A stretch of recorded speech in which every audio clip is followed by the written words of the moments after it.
সুখ কি বাৰু? টকাৰে সুখ কিনিব পাৰিনে?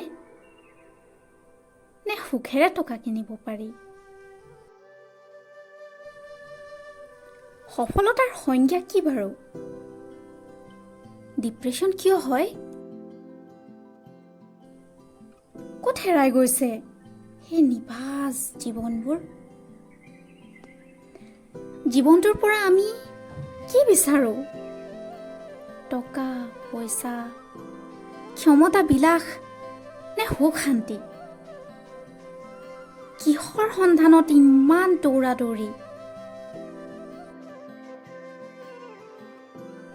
নীৰৱ নিথৰ মাধুৰ্যৰ গৰাকী সেই প্ৰকৃতিখনেও লক্ষ্য কৰি থাকে।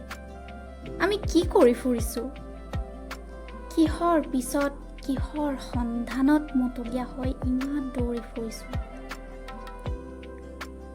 আৰু চাগে হাঁহি হাঁহি মনৰ ভিতৰতে কয়, বাহ্যিকতাৰ পিছত যিমান মন যায় দৌৰি ল, কাৰণ শেষততো মোৰ বুকুতেই বিলীন হ'ব লাগিব।